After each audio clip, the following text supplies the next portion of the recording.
ஒரு அழகான கவிதையை கேட்கலாமா? விதைப்பதற்கும் புதைப்பதற்கும் வித்தியாசம் உண்டு. விதைப்பது விருட்சமாகும், புதைப்பது புலராமல் போகும். அப்படி புலராமல் போன காதல்களுள் என் காதலும் ஒன்று. இந்த அழகான கவிதையோட இன்னைக்கு கதைய ஆரம்பிக்கலாம். நீங்க கேட்டுட்டு இருக்கிறது நீதியா இல்லை தேஞ்சலா அத்தியாயம் 77. நான் உங்கள் சேத்ரா. கதைக்குள்ள போவோமா? என்ன மச்சான் நடக்குதுங்க? நேத்துதான் மாய பிரெக்னன்ட்னு ஆனந்த் தூக்கிட்டு போனான். இப்போ இங்க வந்து நிக்கிறா என்று வாசு கேட்க, அப்போது எக்ஸ்கியூஸ் மீ சார் என்று ராகவனின் பாடிகார்டு ஒருவனின் சத்தம் கேட்க, எஸ் கமின் என்று ராகவனின் அழைப்பிற்கு பின் உள்ளே வந்த அந்த நபர், குட் மார்னிங் சார். நேத்து மிஸ்டர் ஆனந்த் மிஸ் மாயாவை ஹாஸ்பிட்டலுக்கு அழைச்சிட்டு போனார். அங்க மயக்கம் தெளிஞ்சு எழுந்த மாயா தன்னோட வயித்துல வளர்ற குழந்தைக்கு அப்பா மிஸ்டர் ஆனந்த்னு தெரிஞ்சதுக்கு அப்புறம் ரொம்பவும் கத்தி கலாட்டா பண்ணினாங்க. போலீஸ வரவழைச்சு மிஸ்டர் ஆனந்த் மேல கம்ப்ளைண்ட் கொடுத்தாங்க. போலீஸ் மிஸ்டர் ஆனந்த அரெஸ்ட் பண்ணிட்டாங்க. அப்புறம் மாயா அவங்க வயித்துல வளர்ந்த குழந்தைய கழிச்சிட்டாங்க. 24 ஹவர் பெட் ரெஸ்டுக்கு அப்புறம் அவங்க வீட்டுக்கு போன மாயா நேரா இங்கதான் வந்தாங்க. தட்ஸ் ஆல் சார் என்று அந்த பாதுகாவலர் சொல்ல, அதை கேட்ட ராகவனும் ஓகே நீங்க போலாம் என்று கூறினான். அந்த பாதுகாவலரும் அங்கிருந்து சென்றுவிட, என்னடா இந்த மாயா இப்படி இருக்கா?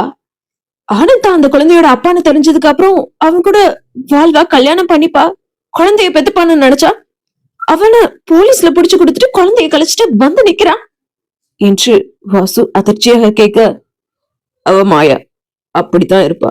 இதை நான் எதிர்பார்த்ததுதான். பாப்போம் இனி என்ன நடக்குதுன்னு என்று ராகவன் கூலாக சொல்ல, ராகவா மாயா அடிப்பட்ட பாம்பு. இனி அவ என்ன செய்ய போறாளோ? அவளை நம்ம கூட வச்சுக்கிறது நல்லதுன்னு எனக்கு தோணல என்றான் வாசு.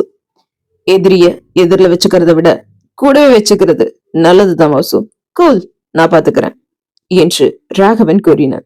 சரி மச்சான் என்று வாசு தன் இருக்கையில் அமர்ந்து தன் வேலையை பார்க்க ஆரம்பித்து விட்டான். அதே சமயம் ராகவனுக்கு பலரசம் தயாரிக்க சென்ற மாயா வயிற்றை பிடித்துக் கொண்டு சமையல் அறையில் ஒரு மூலையில் அமர்ந்து கொண்டாள். கர்ப்பம் களைந்த அவளது கர்ப்பப்பை விண் மின் என்று அவளுக்கு வலித்தது. கீழதட்டை கடித்து வலியை பொறுத்து கொண்ட மாயாவோ பக்கத்துல இருந்த நாற்காலியை பிடித்துக் கொண்டு மெல்ல எழுந்தாள். அவளால் நிற்க கூட முடியவில்லை. உதிரப்போக்கு அதிகமாவதை போல் உணர்ந்தாள். மாயா அன்று வெள்ளை நிற புடவை அணிந்திருந்தாள்.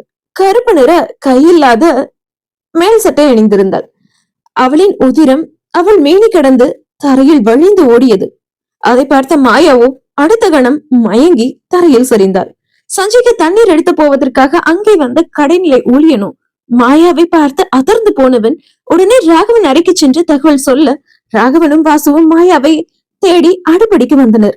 ரத்த வெள்ளத்தில் மாயா கிடப்பதை பார்த்த ராகவனும் சட்டென்று எதையும் யோசிக்காமல் அவளை கைகளில் ஏந்தியவன் தன் மருத்துவமனைக்கு மாயாவை அழைத்துச் சென்றான். கூடவே வாசுவும் சென்றான். மாயாவிற்கு ராகவனின் மருத்துவமனையில் சிகிச்சை அளிக்கப்பட்டது. ருத்ரவதி தான் மாயாவிற்கு சிகிச்சை அளித்தார்.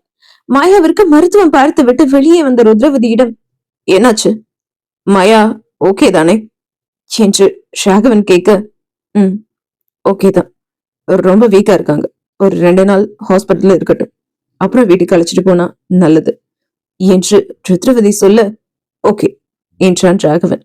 மாயாவை மருத்துவமனையில் அனுமதித்திருக்கும் விஷயம் மதுவின் காதிற்கு போகவே மாயாவை தேடி மதுவும் வந்துவிட்டாள். எல்லா விஷயத்தையும் ராகவனை கேட்டு தெரிந்து கொண்டாள். மாயா என்னதான் மதுவை கஷ்டப்படுத்தி இருந்தாலும் அவளை இந்த நிலையை பார்க்க மதுவிற்கு வருத்தமாகத்தான் இருந்தது. ராகவன், மது, வாசு மூவரும் மாயா இருக்கும் அறையில் நுழைய மயக்கம் கலைந்து கண் முழித்த மாயா அவளுடைய கண்ணில் மது கழுத்தில் தொங்கிக் கொண்டிருந்த மஞ்சள் கயிறு படவே தான் தோற்றுவிட்டதை நினைத்த மாயா கண்ணிலிருந்து கண்ணீர் வெளிய மாயாவின் பக்கம் சென்றாள் மது. இப்போ ஓகேவா மாயா என்று மது கேட்க, உன்கிட்ட பேச எனக்கு விருப்பம் இல்ல, என் மாமாவை என்கிட்ட இருந்து பறிச்சிட்டல என்று மாயா அழுது கொண்டே கத்த, மாயா என்றான் ராகவன். ராகவனை பார்த்த மாயா, இனி நான் உங்க பொண்டாட்டியா ஆக முடியாதில்ல மாமா என்று அழுது கொண்டே மாயா சொல்ல, மாயா இப்ப எதுக்கு இதெல்லாம் பேசிட்டு இருக்க என்றான் ராகவன். வலிக்குது மாமா, லவ் பண்ணிட்டேன்ல, அதான் ரொம்ப வலிக்குது என்று மாயா சொல்ல, மாயா அழுவதை பார்த்த மதுவுக்கோ அங்கு நிற்க முடியவில்லை. அந்த அறையிலிருந்து வெளியே சென்று விட்டாள். மது சொல்வதை பார்த்த ராகவனோ, இப்போ எது கலர அல்லாத என்று சொல்ல, மாமா, என் மேல உங்களுக்கு லவ் வரலையா? என்னை விட உங்களுக்கு அந்த மதுவை தான் பிடிக்குமா என்று மாயா கேட்க, மாயா லிசன், நீ என் கண்ணு முன்னாடி வளர்ந்த பொண்ணு. சீதா எப்படியோ நீயும் எனக்கு அப்படிதான். ஒரு நாள் கூட உன்னை நான் நீ நினைக்கிற மாதிரி எல்லாம் நினைச்சது இல்ல. கண்டதெல்லாம் யோசிச்சு மனசை போட்டு குழப்பிக்காம ரெஸ்ட் எடு என்று சொல்லிவிட்டு ராகவன் அந்த அறையை விட்டு சென்றவன் நேரே சென்றதென்னவோ மதுவின் அறைக்குத்தான். ஜன்னல் கம்பியை பிடித்தபடி வெளியே வெறுத்து பார்த்து கொண்டிருந்தாள் மது. அங்கு வந்த ராகவனோ மது என்று அழைக்க கண்களை துடைத்துக் கொண்டு ராகவன் பக்கம் திரும்பினாள் மது. மதுவின் பக்கம் வந்தவன், என பாரு என்றபடியே அவளின் தாடியை பிடித்து தன்னை பார்க்க செய்தான். சிவந்திருந்த அவளின் கண்களை பார்த்துவிட்டு, அழுதியா என்று கேட்க, நான் எதுவும் தப்பு பண்ணிட்டேனா என்று மது கேட்க, நீ என்னடி தப்பு பண்ண என்றான் ராகவன். மாயாவோட கண்ணீருக்கு நான் தானே காரணம் என்று மது கேட்க, என்னடி பேசுற? அவளோட கண்ணீருக்கு நீ எப்படி காரணம் ஆவ என்றான் ராகவன். நான் உங்க வாழ்க்கையில வராம இருந்திருந்தா மாயாவை நீங்க கல்யாணம் பண்ணிருப்பீங்க தானே? அவளும் இப்போ அழுதுட்டு இருந்திருக்க மாட்டாளே என்றாள் மது. மது நல்லா புரிஞ்சுக்கோ, மாயா தான் என்ன லவ் பண்ண, நான் அவளை லவ் பண்ணல. அவளோட ஒன் சைட் லவ். கொஞ்ச நாளைக்கு அவ அப்படிதான் இருப்பா, அப்புறம் அவளே சரியாகிடுவா என்று ராகவன் சொல்ல, நான் உங்களை கல்யாணம் பண்ணிக்கிட்டது நிறைய பேருக்கு வருத்தத்தை கொடுத்திருக்கு, கோபத்தை பரவழைச்சிருக்கு என்று மது சொல்ல, நீ சொல்ற யாரும் நல்லவங்க இல்ல, புரிஞ்சுதா? சோ அவங்க கோபப்பட்டா வருத்தப்பட்டா தப்பு இல்ல என்று ராகவன் சொல்ல, என்றாள் மது. சரி, ஹாஸ்பிட்டல் எப்படி இருக்கு? ஏதாவது கத்துக்கிட்டியா என்று ராகவன் கேட்க, கத்துக்கிட்ட. டாக்டர் ருத்ரவதி சொல்லி கொடுத்தாங்க. அவங்க பாவம், அம்மா அப்பான்னு யாருமே இல்லையா, ரொம்ப நல்ல பொண்ணு. அவங்க உங்களுக்கு தெரிஞ்சவங்களா என்று முத கேட்க, இப்பொழுது ராகவன் ருத்ரவதியை தெரிந்தவள் என்று கூறினால் மேலும் அவளிடம் எல்லாமே சொல்ல வேண்டி வருமே என்று யோசித்த ராகவன், தெரியும், அவங்கள டாக்டரா எனக்கு தெரியும், அவ்வளவுதான் என்று கூறினாள். என்று சொன்னால் மது. சரி, இன்னும் கொஞ்ச நேரத்துல சஞ்சய் வந்துருவான், அவன் உன் கூடவே இருப்பான், நான் கிளம்புறேன் என்று ராகவன் அவள் கண்களை அல பார்த்தான். அவளின் முகத்தை பூ போல கைகளில் ஏந்தினான். அவள் இதழ்களில் மெல்லிய இதழ் முத்தத்தை கொடுத்துவிட்டு, லவ் யூ, பாய் என்று சொல்லிவிட்டு அந்த அறையிலிருந்து வெளியேறி வாசுவோடு தன் அலுவலகத்திற்கு சென்று விட்டான். மது மாயாவை பக்கத்திலிருந்து கவனித்துக் கொள்ளும்படி 2 செவிலியர்களை பணியில் அமர்த்தினார். இதே நேரம் கனடாவில் ரணதீரன் ராகவனின் அடியாட்களிடமிருந்து தப்பி பிழைத்து தன் அபார்ட்மெண்டிற்கு வந்து சேர்ந்தான். தன் கைபேசியை தேடி தந்தைக்கு அழைத்தான். மகனின் என்னை பார்த்த வித்யாசாகரோ அழைப்பை அட்டன் செய்து காதில் வைத்தான். அப்பா, அப்பா, என்ன எப்படியாவது காப்பாத்துங்க என்று ரணதீரன் அலற, ரணதீரா, என்னாச்சு என்னாச்சு உனக்கு என்று பதறினார் வித்யாசாகர்.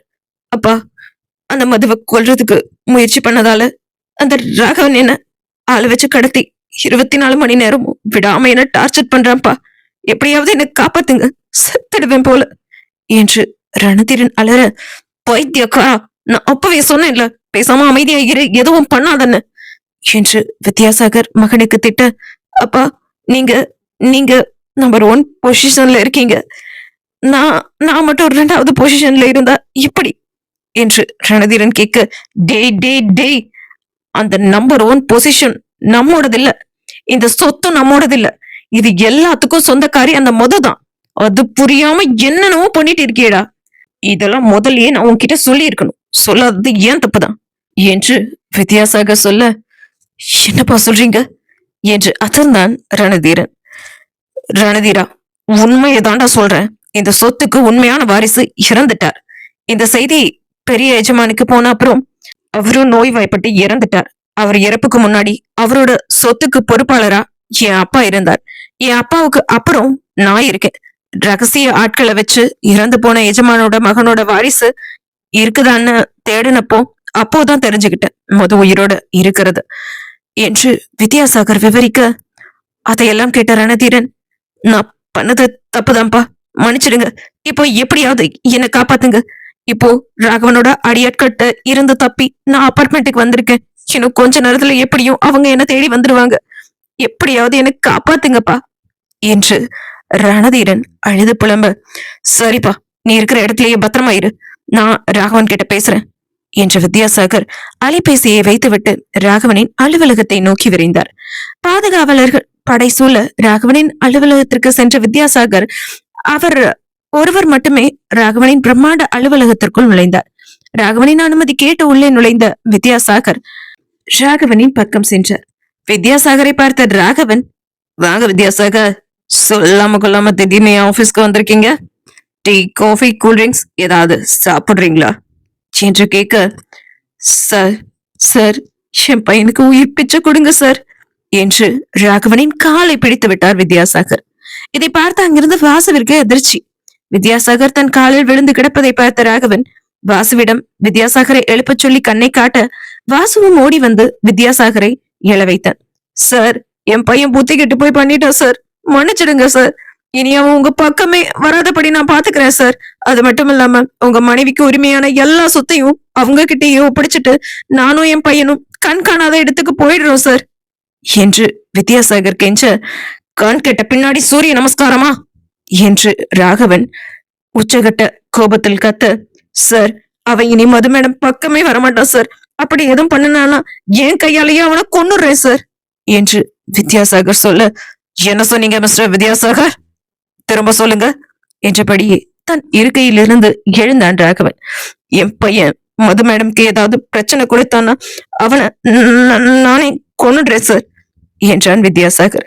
அவர் முன்னே இருந்த டேபிளில் அமர்ந்த ராகவன் தன் பின்னே சொருகியிருந்த துப்பாக்கியை எடுத்து மேசையில் வைத்தவன், சொன்ன வார்த்தையை காப்பாத்துவீங்கன்னு நினைக்கிறேன், நீங்க போலாம் என்று ராகவன் சொல்ல, ரொம்ப நன்றி சார் என்று இருக்கிறம் கூப்பி கும்பிட்ட வித்யாசாகர், சார், மது மேடம் கிட்ட அவங்களுக்கு உரிமையான சொத்தை எல்லாம் ஒப்படைச்சிடலான்னு நினைக்கிறேன் சார் என்று வித்யாசாகர் சொல்ல, அதற்கான நேரம் இன்னும் வரல, நேரம் வந்தா நானே சொல்றேன், இப்போ நீங்க எதுவும் செய்ய வேண்டாம் என்று ராகவன் சொல்ல, சரி சார், அப்படியே பண்ற சார், என் பையன் என்று வித்யாசாகர் இழுக்க, அவனுக்கு எதுவும் ஆகாது, நீங்க கிளம்பலாம் என்று ராகவன் சொல்ல, வித்யாசாகரும் அங்கிருந்து கிளம்பி விட்டார்.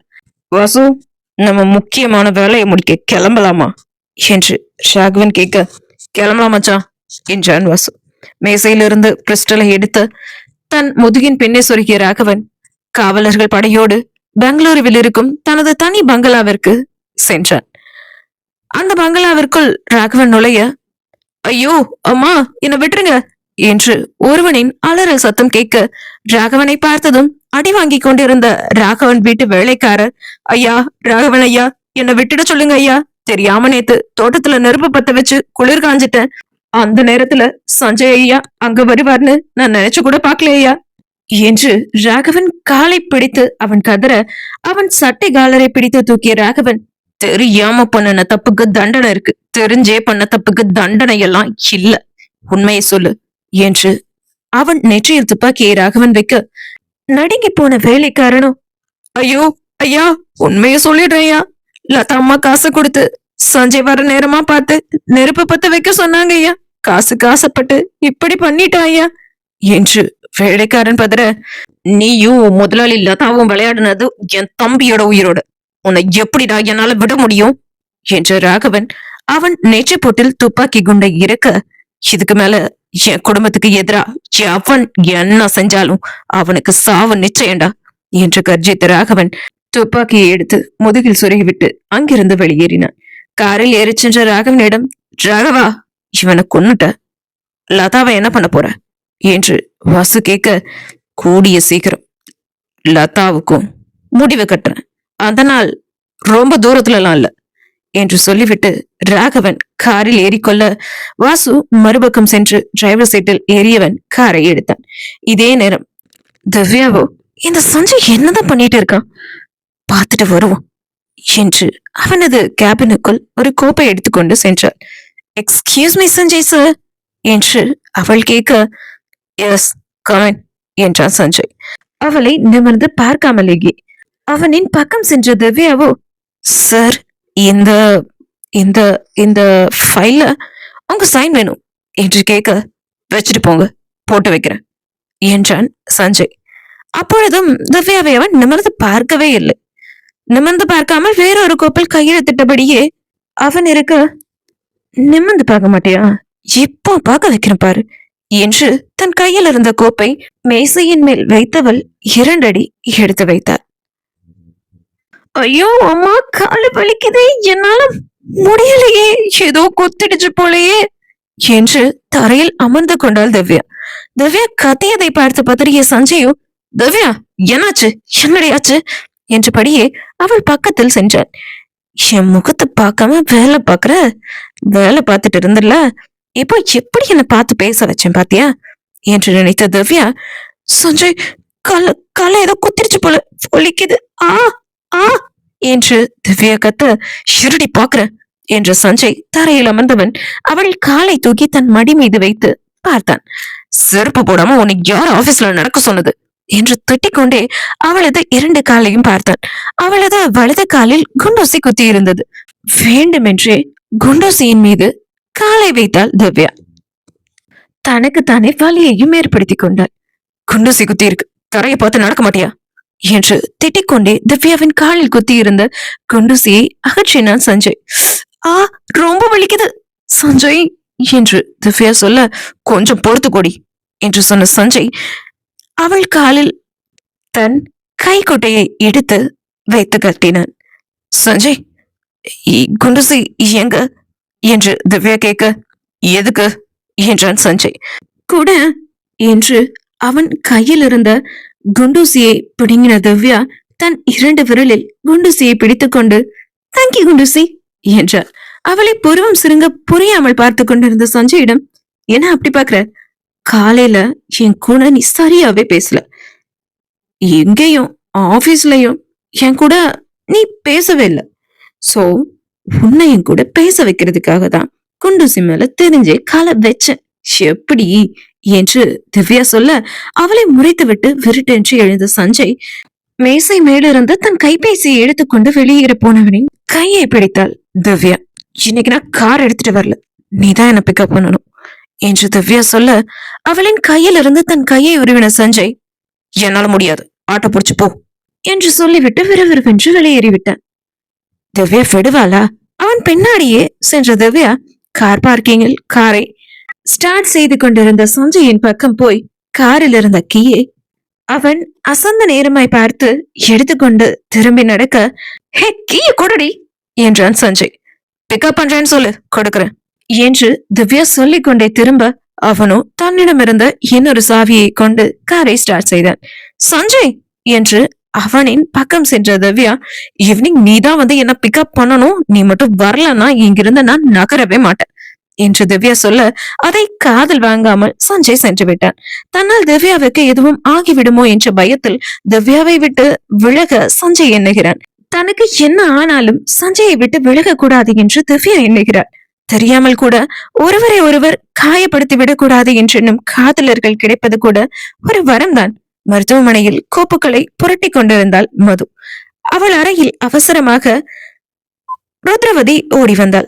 என்னாச்சு ருத்ரா, ஏன் இவ்வளவு பதட்டமா இருக்கீங்க என்று மது கேட்க, மேடம், ஒரு அரசியல்வாதியோட மனைவிய பிரசவத்துக்காக அட்மிட் பண்ணியிருந்தாங்க, குழந்தையும் நல்லபடியா பிறக்க போற நேரம், நார்மல் டெலிவரியாக எல்லா சான்ஸும் இருக்கு, பட் அந்த எம்எல்ஏ நேரத்தை குறிச்சு வச்சுட்டு வந்து ஆபரேஷன் அந்த டைம்ல தான் நடக்கணும் அப்படின்னு சொல்லி வம்பு பண்றாங்க மேம்.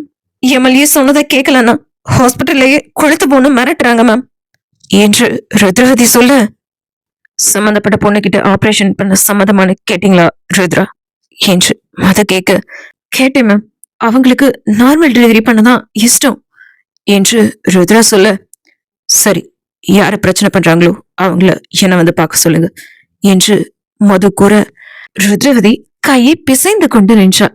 என்னாச்சு ருத்ரா, போய் வர சொல்லுங்க என்று மது சொல்ல, முன்னாடியே உங்களை பார்த்து பேச சொல்லி சொன்ன மேம், நீங்க தான் அவங்கள பார்க்க வரணுமா, அவங்க வரமாட்டாங்களா என்று ருத்ரவதி தயங்கிக் கொண்டே கூறினாள். அதை கேட்ட மது, அவங்க எங்க இருக்காங்க என்றபடியே எழுந்தாள். அவங்க எங்க இருக்காங்க என்று மது கேட்க, ஏன் ரூம்ல தான் மேம் இருக்காங்க என்றாள் ருத்ரவதி. மதுவோடு ருத்ரவதி அவளது அறைக்கு சென்றாள். அங்கு எம்எல்ஏவும் அவனது ஆட்களும் இருந்தனர். எத்தனை பேர் இங்க ஏன் நிக்கிறீங்க? யாராவது 2 பேர் மட்டும் இருங்க போதும் என்று மது சொல்ல, அத சொல்ல நீ யாருமா என்று எம்எல்ஏவோடு இருந்த தொண்டன் ஒருவன் சொல்ல, இந்த ஹாஸ்பிட்டலோட எம்டி என்று மது கூறினாள்.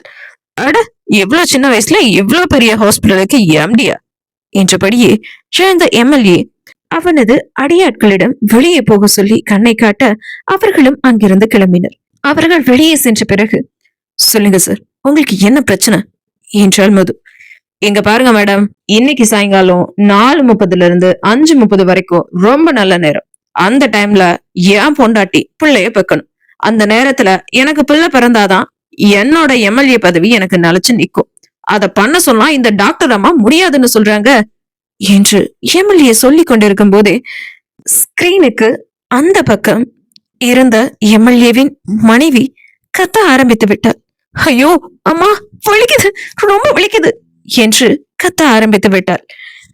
அந்த சத்தத்தை கேட்ட மதுவோ, ருத்ரா என்னன்னு போய் பாருங்க என்று ஸ்கோர ருத்ரவதியும் சென்று பார்த்து வந்தவள், மேடம் அந்த பொண்ணுக்கு பிரசவ வலி வந்துடுச்சு என்று ருத்ரா சொல்ல, ஏதாவது ஊசியை போட்டு குழந்தைய நிறுத்த வைக்க சொல்லுங்க மேடம்.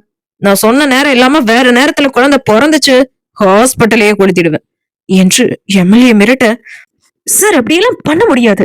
அவங்களுக்கு நார்மல் டெலிவரியாக எல்லா சான்ஸ் இருக்கு.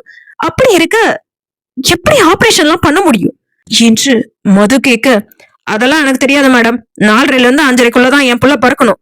அதுக்கு முன்ன எதுவும் நடந்தா, என் புள்ள பிறந்தா அப்புறம் இந்த ஹாஸ்பிட்டலுக்கு நான் பொறுப்பு கிடையாது. அப்படியே கொளுத்திடுவான் பாத்துக்கோங்க என்று எம்எல்ஏ சொல்ல, அதற்கு மேல் பொறுமை இல்லாத மது, உங்களால முடிஞ்சதை பண்ணுங்க எம்எல்ஏ சார் என்று எம்எல்ஏவிடம் சொன்ன மது ருத்ரவதியை பார்த்து, அந்த பொண்ணுக்கு பிரசவத்துக்கான வேலைகளை பாருங்க ருத்ரா என்று கூறினாள். ஹேய் என்று உரிமைனான் எம்எல்ஏ. என்ன நீங்க சத்தம் என்றவாறே அந்த சமயம் சஞ்சய் அந்த அறையினுள் உள்ளே நுழைய, நான் ஒரு எம்எல்ஏ, நான் நினைச்சா என்ன வேணும்னாலும் பண்ணுவேன். இந்த ஹாஸ்பிட்டலோட லைசன்ஸை என்னால கேன்சல் பண்ண முடியும் என்று எம்எல்ஏ கத்த, உன்னால முடிஞ்சதை பண்ணு, வெளியில போ முதல்ல என்று மது கத்த, சட்டென்று தன் முன்னே இருந்த கத்தியை எடுத்த எம்எல்ஏ மதுவின் கையை பிடித்து அவள் நாடியில் கத்தியை வைத்து அழித்தியபடியே, இப்போ மட்டும் நான் சொன்னதை செய்யலன்னு வச்சுக்கோ, இப்பவே உன்னை கொன்றுவேன் என்று எம்எல்ஏ மிரட்ட, எம்எல்ஏவின் பக்கம் நின்றிருந்த சஞ்சயும் ஓங்கி அவன் ஷோக்காலால் எம்எல்ஏவின் பெருவரலை மிதிக்க, ஆவென்று அலறியபடியே மதுவின் கையை விட அவன் கையில் இருந்த கத்தி கீழே விழ எம்எல்ஏவும் கீழே விழுந்தான். எம்எல்ஏவின் நெற்றியை துப்பாக்கியை வைத்த சஞ்சய், எங்க வந்து யாரு கையில கைய வைக்கிற என்று சொன்னபடியே அவனை எழுப்பி சுவரோடு சாய்த்து நிற்க வைத்த சஞ்சய் நெற்றியில் இருந்த பிஸ்டலை எடுத்து முதையின் பின்னே சொருகிவிட்டு கையை முறுக்கி அவன் வயிற்றிலேயே குத்த, இதை பார்த்து கொண்டிருந்த மதுவோ, சஞ்சய் அவர் விடு என்று கூறினாள். இல்ல நீ உங்க மேலேயே இவன் கைய வச்சுட்டான், இவனை சும்மா விடக்கூடாது என்று அவனை மேலும் 2 குத்து குத்த, சஞ்சய் விடுன்னு சொல்றேன்ல என்று மது கத்த, அப்புறம்தான் சஞ்சய் எம்எல்ஏவை விட்டான். என்ன பிரச்சனை நீ என்று சஞ்சய் கேட்க மதுவும் நடந்ததை கூறினாள். டேய், உனக்கு என்ன பைத்தியமா? நார்மல் டெலிவரி ஆகாதன்னு எத்தனை பொம்பளை பிள்ளைங்க சாமிய கும்பிட்டுட்டு காத்திருக்காங்க தெரியுமா? நார்மல் டெலிவரி ஆனா அடுத்த நிமிஷம் பிள்ளைய தூக்கிட்டு உன் பொண்டாட்டி நடந்தே ரூமுக்கு வருவா. இல்ல ஆபரேஷன் பண்ணனா உன் பொண்டாட்டி எழவே 2 நாள் ஆகும். ஆபரேஷன் பண்ணா எவ்வளவு ரத்தம் போகும்னு தெரியுமா? முதுகுல குண்டூசி சைஸ்ல ஒரு ஊசியை குத்துவாங்க. அந்த ஊசி உன் பொண்டாட்டிக்கு வாழ்நாள் முழுவதும் வலிய கொடுக்கும். நிலவுக்கே மனுஷங்களை அனுப்புற இந்த காலத்தையும் நல்ல நேரம் பொல்லாத நேரம்ட்டு அது சரி, கேள்விப்பட்டிருக்கேன் நானும். 50 வயசான நீ 18 வயசுல ஒரு புள்ளைய கல்யாணம் பண்ணி புள்ளையும் கொடுத்து வச்சிருக்க. இப்போ பிரசவ நேரத்துல பிரச்சனை பண்ணிட்டு இருக்க. இப்போ மட்டும் நீ டாக்டர்ஸ் நீச்ச பக்கம் சைனை போட்டுட்டு வெளியே போய் பேசாம வெயிட் பண்ணல, அப்புறம் உன் புள்ள நல்லபடியா பொறக்கும். ஆனா அந்த புள்ளைய பக்கம் நீ உயிரோட இருக்க மாட்ட என்று முதுகில் சொருகிய கன்னை எடுத்து மீண்டும் எம்எல்ஏவின் நெற்றியில் சஞ்சய் வைக்க, பயந்து போன எம்எல்ஏவோ, இல்ல சார் நான் எந்த பிரச்சனையும் பண்ண மாட்டேன் என்று நடுங்கிக் கொண்டே சொன்னான். அது என்று சொன்ன சஞ்சய் அங்கிருந்த செவிலியரை பார்த்து, பிரசவத்துக்கான ஃபார்ம்ல இவங்கிட்ட கையெழுத்து வாங்கிட்டு வெளியில உட்கார வைங்க என்று சொல்லவும் செவிலிய பெண்ணும் அவனிடம் சில காகிதங்களை நீட்டினான். எம்எல்ஏவும் எதுவும் பேசாமல் அந்த காகிதத்தில் எல்லாம் கையெழுத்து இட்டுவிட்டு வெளியே சென்று அமர்ந்தான். உயிர் முக்கியம் இல்லையா? அது எம்எல்ஏவுக்கும் நன்றாக தெரிந்திருக்கிறது. சஞ்சய் இவ்வளவு ஆவேசமாக பேசி அடிதடையில் இறங்கி மது பார்த்ததே இல்லை என்றுதான் பார்க்கிறார். ராகவனை போலவே இவரும் இருக்கார் என்று நினைத்து கொண்டு மது நின்றிருக்க, அனி உங்களுக்கு ஒண்ணும் இல்லையே என்று கேட்டபடி மதுவின் பக்கத்தில் வந்தான் சஞ்சய். எனக்கு ஒண்ணும் இல்ல சஞ்சய் என்றாள் மது. இனி என்னவெல்லாம் நடக்க போகிறது? நீ தீயா இல்லை தென்றலா இந்த கதையில் என்பதை நாம் அடுத்த அத்தியாயத்தில் பார்ப்போம். மக்களை கதை பிடிச்சிருந்தா மறக்காம லைக் பண்ணிக்கோங்க. இதே மாதிரி நிறைய கதைகளை கேட்க சப்ஸ்கிரைப் பண்ணிக்கோங்க. அதே மாதிரி இந்த கதையில ஏதாவது குறைகள் இருந்தா மறக்காம கமெண்ட்ல சொல்லுங்க மக்களே. நாளை வேறொரு கதையில் உங்கள் அனைவரையும் சந்திக்கிறேன். பாய் டாடா.